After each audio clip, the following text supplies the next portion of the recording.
Welcome to the Fancounters Celebrity Podcast. My name's Nick. Thanks so much for joining us this week. Kind of got a different show on the docket today, and we'll talk about that in just a minute. You can find us on social media. If you're looking on Instagram, we're at Fancounters Live. It's a pretty new page if you want to jump on there and follow us. We also have our large Facebook page. If you search Fancounters on Facebook, if you want to join the private group, it's Sharpie Nation on Facebook, and you can find us there. I have always thrown this out there that if you have a guest that you want us to interview on Fancounters, a celebrity that you've always wanted to talk to, send us that person's name. If we get them on the show, we'll bring you on the show, and you can be a part of the podcast. You can email us your guest suggestion to hello@fancounters.com. Now, we are making big decisions here all over the United States about what we're going to do with school. Are we going to go back to school? Are we virtual learning? Are we homeschooling? There's a lot on the line right now with our children, and that's why I invited somebody on the podcast today that is kind of out of the realm of things that we talk about. He is a political candidate, and he is running for governor in the state of Wisconsin. Now, it's only 2020, but the election doesn't happen until 2022, and we want to hear about the process of running for governor. I think that's an interesting thing to think about since there's only 50 of them throughout the United States. It's an odd job, as I kind of teased last week, and I want to at least dive into what it takes to run a political campaign. And we're going to talk about that, as well as some of the major pressing issues with the coronavirus, school reopening, how to get schools back on track, especially in inner cities. We got a lot of great topics today. And, whether it follows your politics or not, all are welcome on the show. If there's somebody with an opposing viewpoint that would like to be on the show, you are welcome. And we are happy to just kind of pick people's brains and get information from their experiences and their beliefs and what they think about things, as well as get some behind-the-scenes stories about what it took to get people to where they are. That's what this show's all been about. It's not a political statement. It's just information. And today, I have Jonathan Wichmann on the show. He's going to be talking to us about running for governor, what that's like. We're going to talk about some of these sensitive issues, and we hope you enjoy the show. And if you want to send us feedback, it's always welcome as well. Again, the email is hello@fancounters.com. So, without further ado, here is Jonathan Wichmann. Coming to you from nowhere near the entertainment capital of the world, this is Fancounters with Nick and Elizabeth on the Podfix Network. There was this mob of people, and they're screaming my name. Crazy fans. Stop following me. Don't come around my house. If you do, the cops are going to be at yours. If I'm having dinner with my wife, don't sit down at my table. Don't follow me into the bathroom. Can I take a picture? We're gonna. Oh my God. I think this guy wants to fight me. Ended up being a fan. I'm the only one that's ever been on Sam Jackson and lived to tell about it. Well, guess what? I have a big surprise for you. That's why we call it Fancounters. I don't think you're going to last on the air very long. Jonathan Wichmann, welcome to Fancounters. Thanks for taking time out of your day to talk to us. Nick, thanks so much. I appreciate it. No problem.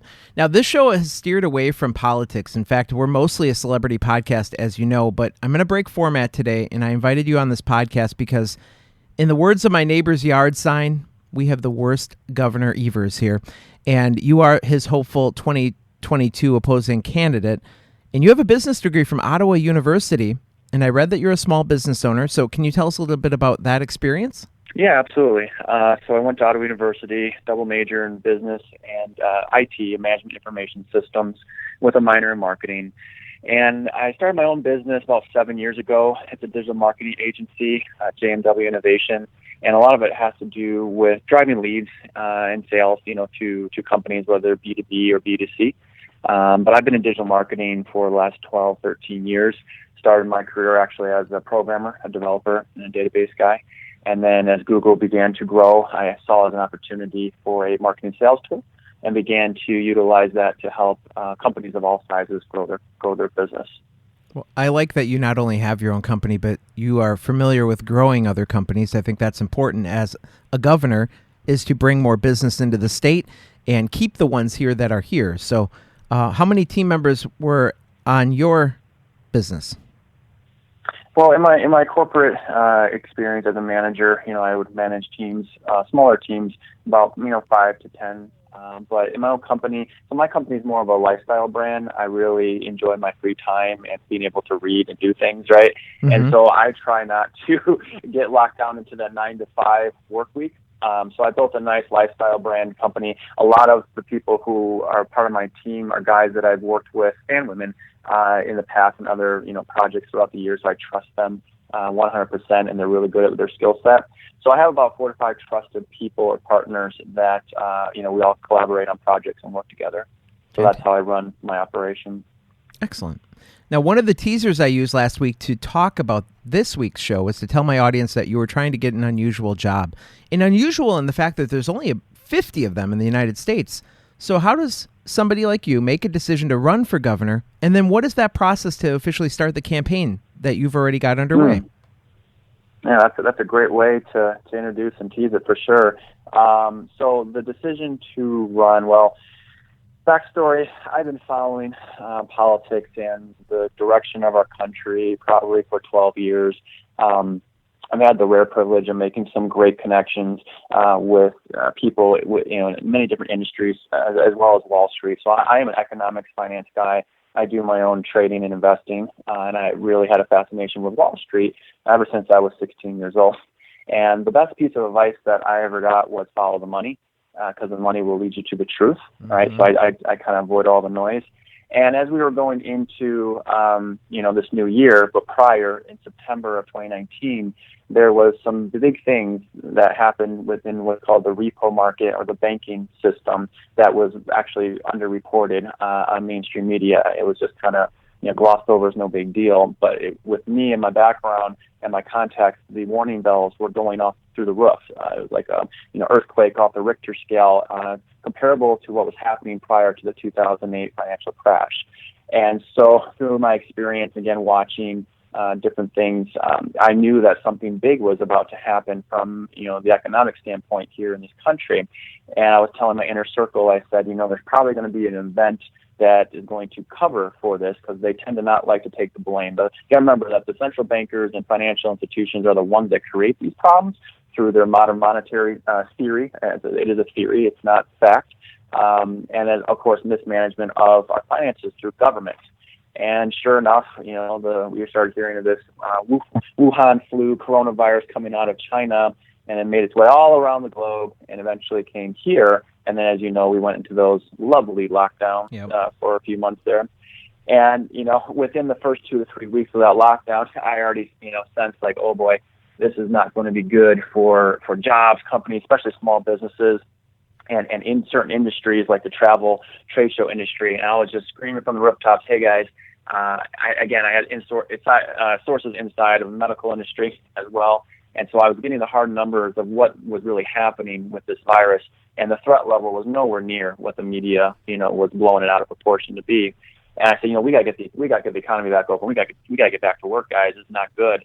And the longer we held, stuck in place, the worse it became. And we saw that, obviously, from the stimulus money and all the debt that we racked up in that time, and then the massive amount of unemployment, that has come over the nation.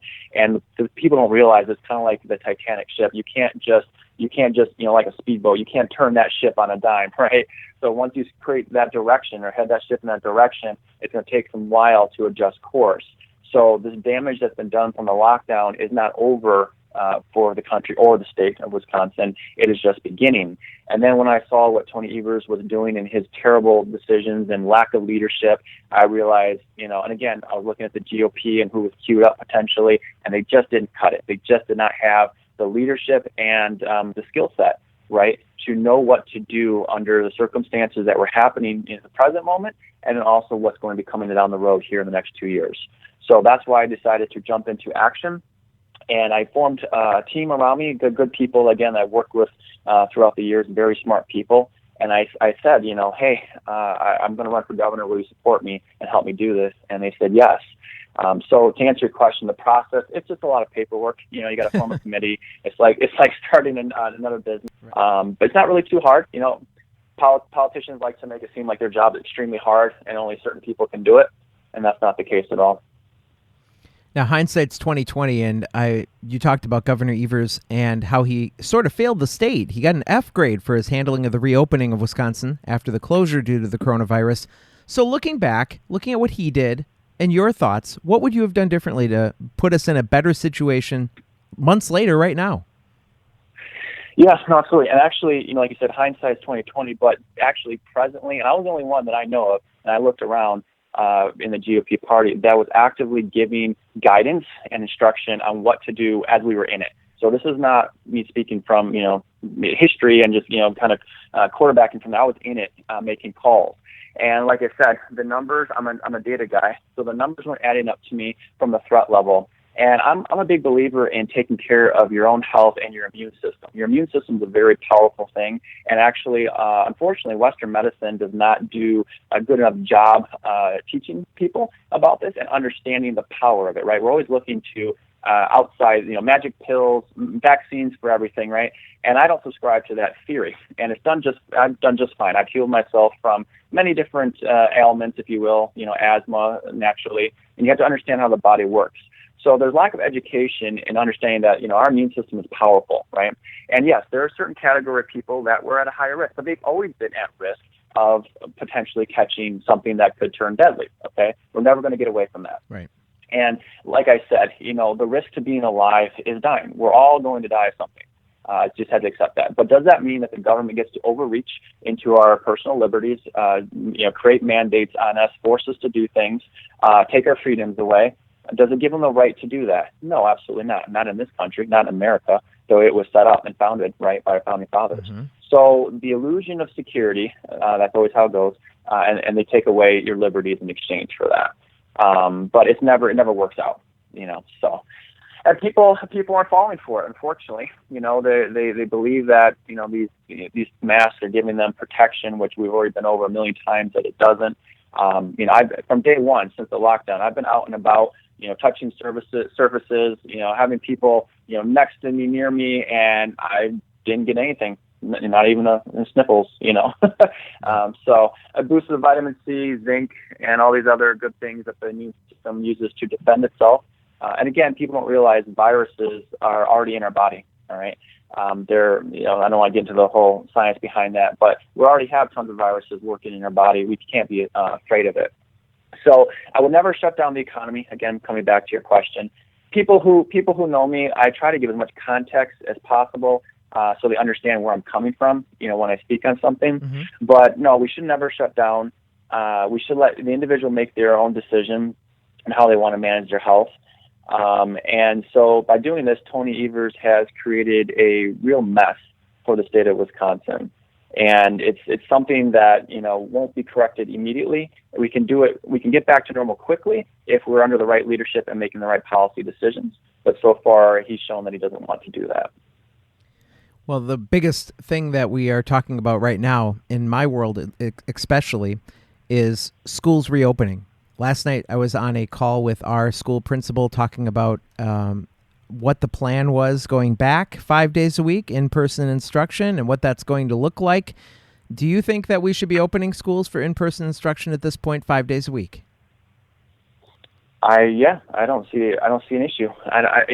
Here's the thing: we're not even taking into consideration the psychological stress, right, that we are putting on the younger generation, the kids. I mean, school is already, in my opinion, right, school is already hard enough as it is for the younger generation. There's so many issues at school, in some areas of the cities, it's, potential of, is my kid going to, run into a violent situation, or their drugs coming through, right? There's so many issues that really distract from learning overall. Now you put this, coronavirus and all the personal protection stuff, the mask or not a mask, 6 feet distancing. I mean, just the whole social experience that these kids are used to is completely, turned upside down. Yeah. So it's very stressful. But as far as a threat level with the kids, from a virus standpoint, no, I don't see the issue. And I personally believe that, Tony Evers is is kind of hijacking the school system as a tool to leverage against, the Republicans and to get his own way and to push his agenda. He doesn't really care about the kids or their education. We're going to get to that in just a minute, because he was the superintendent of schools for quite some time, had a lot of chances to fix the public K-12 education system and hasn't, and I want to talk about that in a second. But the one thing that I want to make sure I have time to get to is trust. Trust between politicians and everyday people just like me it's at an all-time low, and it's not a fact. That's just my opinion. A story recently came out that a staffer of Tony Evers recorded a Wisconsin GOP phone call with none of the parties on the call's knowledge, which is a felony, right? Yeah. So why is it that employees in government, and we hear this all the time, his order was illegal, all this stuff. Why is this allowed to happen? Why can people commit felonies and go unpunished in government? I don't feel like they should be above the law, and it really bothers me as a common law-abiding citizen that people don't get punished for crimes they commit. No, I agree with you, and I feel the same way. The reason is because who is there to police government? Right. The problem with big government, okay, and this is, everyone thinks, we want more government because it's good for you. No, it's not. People don't know history. You have to look at history and what happened in other countries going way back, right? When the sole focal point has become where government is the largest entity in the nation, and the private sector has shrunk, right? And there is no middle class anymore. The living conditions they're terrible, all right? And what happens is like a cycle, right? The tyranny gets so great, that finally the people can't handle it anymore, and it's the people that revolt, and then they create a revolution. And unfortunately, most of the time, it's violent, it's bloody, right? That's what it takes to then whipsaw back and say, no, government, you're too big. We want you way small. They cut off the head of government down to the smallest size. And then again, they start rebuilding from there. And that's when peace and prosperity, begins to come back to the country. And then the cycle, for some reason, happens all over again. And the only thing I can point to why this goes on over and over and over again is because no one knows their history. So I just did a podcast actually on my own YouTube channel and campaign page going over what you just said. Yes, the trust in politicians is at an all-time low. And, listen, absolute power corrupts absolutely, right? So it takes a special type of person that goes into government with the heart to serve, not trying to say what's in it for me, right, and to do the right thing for the people, all people. It's not just people of your party, but to do what's right for all people, even if those other people don't understand what you're doing for them is the right thing. And that's what I aim to do. Oh, sorry. So I want to answer. So yes, how do we hold them accountable? I didn't quite answer that for you. It really comes down to the citizens. We have to create some harsh penalties for people that are elected officials and our leaders, right? They get off scot-free for doing whatever they want and not doing the will of the people. More importantly, they're not even abiding by the Constitution, right? That's really what it comes down to. What does the Constitution say? How is it set up? It's there to protect the people from tyrants, all right? And that's exactly what the majority of government officials are these days, are tyrants. And the good ones who care, they're neutralized, right? They're minimized. Their voice isn't heard. Right. A good one that comes to mind for many, many years was Ron Paul. Ron Paul was shouting into the wind for years and years. He was always, vetoing and blocking bad bills. He's voting against, terrible bills, right? Trying to keep the debt in check, trying to get balanced budgets. And he was one of a few guys in Congress that were doing that. So, he was minimized. Nothing happened. The machine steamrolled him. And that's unfortunate. But we do have people like attorney generals and that kind of thing that are supposed to be impartial to these situations, right? I mean, aren't they in charge of prosecuting within the government? I mean, we do have people to do this job. Yeah. I know. And this is where I hate the term conspiracy. Most people don't understand where the word conspiracy came from. This was actually introduced by the CIA after the JFK assassination, because actually the men and women of that day were actually quite smart, and they were connecting the dots, and they didn't believe the magic bullet theory that took out JFK. And they were starting to put together the real story and real picture of what happened with the JFK assassination, and the CIA started running a propaganda agenda using media at that time, always using mainstream media, right? Radio, TV, whatever. Especially now. And they started labeling people conspiracy theorists who were saying, I don't buy that magic bullet theory, because I saw video clips of JFK's head going back multiple times, right throat, front, head, back, right? There was multiple shots coming from the front that took him out, not one bullet from the back. And then they just kept pushing that. And so now anyone who comes up with good facts, good information, good research, and is presenting a different narrative or a different story than what the mainstream media is doing, they're all sort of labeled conspiracy theorists, right? Yep. So you said the attorney general who's supposed to, prosecute, do this. Why is that not happening? What's going on? And that's what we have to investigate. Are there some payoffs there? Is it compromise? I'm willing to bet there's follow the money trail. There's a reason why they're not doing their job. Let's talk about this K through 12 public education system.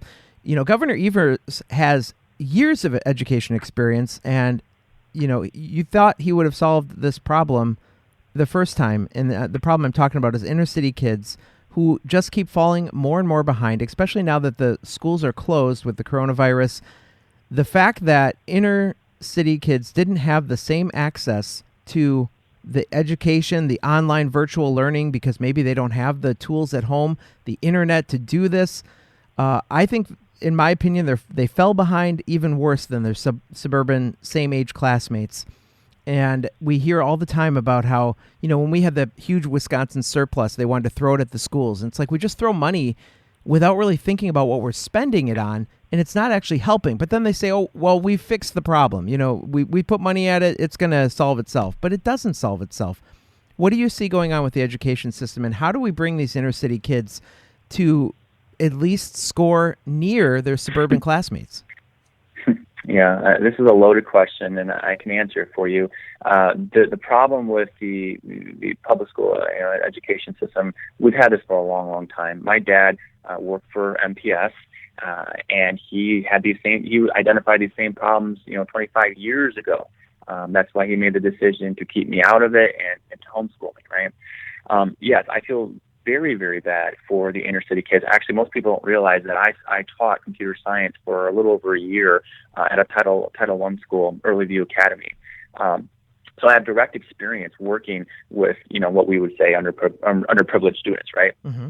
And there are just so many issues that these poor kids are faced with on a daily basis, from their home life and then coming to a school that maybe is, getting skipped over in resources, or just the care isn't there to make sure that they have the things that they need to really learn. So, why is this happening? Well, I mean, I'll be honest with you, right?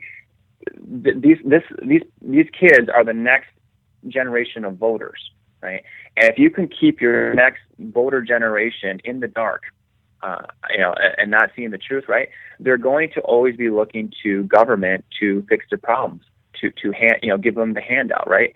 And so they create a dependency on government. That's all this is doing, is creating the next generation of kids who will be dependent on government, therefore voting for larger government and more government programs.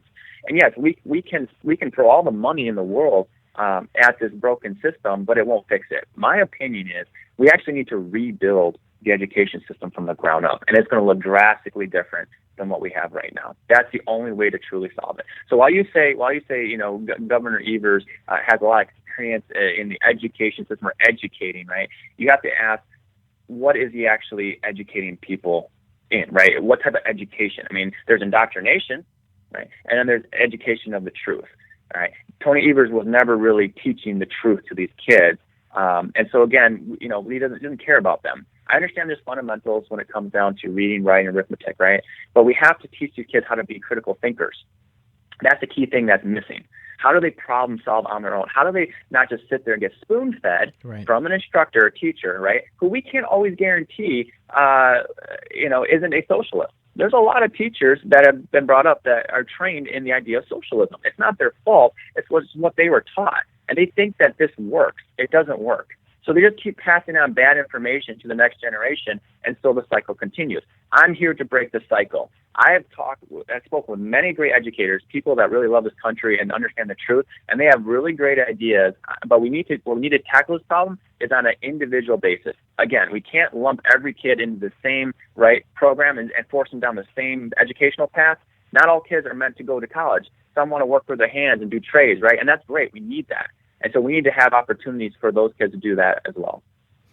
And I saw a chart, and what you said makes perfect sense as far as we are teaching these young people to be reliant on the government. And there's so many cities across the United States, Milwaukee, Madison to be examples, that haven't had Republican leadership in decades, sometimes up to 70 or 80 years we haven't. And my favorite line from Trump when he was running the first time was when he was talking to black voters, and he says, have the Democrats done good things for you? Vote for me. What have you got to lose? It's kind of the same situation now for these cities who continually have these decades and decades long of Democratic mayoral leadership. What have you got to lose to change the game a little bit? See what happens. Yeah, the other thing people have to keep in mind, again, is always about the money. So, states get a lot of federal funding. So they're playing all these games to get more federal funding. And then, of course, they decide where that money goes, and usually goes into the pockets of their buddies, right? Same thing happens on Wall Street. All these bailout, stimulus programs like Nancy Pelosi and even the ones that Brian Style, are working to finance. Listen, the GOP has similar issues as the Democrat Party does. Okay, $1 trillion, whether it's going to be $3 trillion added to the national debt or $1 trillion, that's still an extra trillion, right? It doesn't matter what you're voting for; it's still an extra trillion added to the debt. Mm-hmm. That's not. We're not going in the right way. We're just going the wrong way, a little bit faster, a little bit slower, right? So that's what we need to correct. We need to look at the fundamental root problems, and we need to attack those areas instead of being so superficial all the time. Well, I really appreciate you joining me here today, and we have to have some fun before I let you go. Yes, because this has been so serious. So let's talk a little bit about encounters that you've had with either supporters or non-supporters, people that you've met as you've announced your candidacy. Have you had any weird or fun encounters with people that you have met so far on your road to being governor? I wouldn't say weird. Actually, all of the people that I've come in contact, my supporters, even non-supporters, have been really, really cool. I've enjoyed meeting them. I've developed some really great super fans, is what I would call them, and they're going out of their way to go above and beyond to help the campaign and just volunteer their time and just do everything. I mean, you can imagine, from making cookies and taking pictures and just one fan made his own mask with Wichmann on it. 2022. I mean, they're creating their own, swag, if you will. So that's been great. But no, I really enjoy it. And this is the honest truth. I enjoy speaking with every single person, even if you don't agree with my views. And that's the other cool thing is I've had Democrats and I've had people private message me, on my campaign page. And we've had discussions. And they've actually, because of the discussions, they decided to walk away, from their party because they saw the light. Because everything that I was teaching them was the truth, and they finally connected the dots, right? And they realized, oh, this isn't working. So that gives me some hope. Obviously, I wish we could go at a faster pace, but no, it's been a great journey so far. I'm enjoying myself, and I look forward to continuing and having larger rallies and just meeting everyone. And it's a good time, so I like it. Tell us where we can find more information about you, your plan to help Wisconsin, as well as some of your social media outlets where we can follow you. How can people get involved? Yeah, absolutely. Thanks for asking. Real quick on that. So my plan to help Wisconsin, most people don't really realize this, but I've already had this plan developed for the last 5 years, and I'm just starting to drop it out now through my social media. So my largest social media platform where you can follow me, we have over 16,000 followers and growing, is on Facebook, and my social media handle for all platforms is Vote Wichmann. So WICHMANN, Vote Wichmann. And then our main campaign website is wichmannforgovernor.com, which you can also get there through votewichmann.com as well. Jonathan, it's been a pleasure. Really appreciate you joining us on the show. And it was really funny because when after I reached out to you, I realized that we have a mutual friend in common. He's actually, yes, and I don't know if you know this or not, but he's the announcer for this show. He does the little opening coming to you from nowhere near the entertainment capital of America. He does that whole thing for me. So I didn't know that. No. Now you'll have to go back and listen cool. and be like, yep. So we're talking about my friend Tracy Steffens, and he is a local alderman here in Wisconsin, and definitely a proud supporter of you. Well, thank you. I appreciate it. Good luck to you, and we welcome you back anytime. And definitely really appreciate your time today. Thank you, Nick. It's been awesome. My thanks to Jonathan Wichmann for joining us on the Fancounters Celebrity Podcast this week. Again, he is a gubernatorial candidate for the state of Wisconsin. That election is not until 2022, but as you heard today, his campaign is well underway, and they are gathering support and hope to bring home a victory in a year and a half. So we wish him the best. Jonathan, thanks again for joining me. You can reach us on social media. We're Fancounters on Facebook, and we would love to hear from you. Join me again next week for another celebrity podcast. Next week on the show, we've got some people who are working for movie studios. They are experts on the cons that happen all across the United States, like Comic-Con, WizardCon. I know there's a ton of them.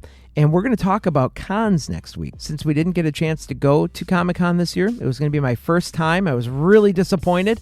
Next week, we're going to learn about everything we missed at Comic-Con this year because they did it virtually. And these guys have the inside scoop as to what went down, how they did it, and why the critics hate it.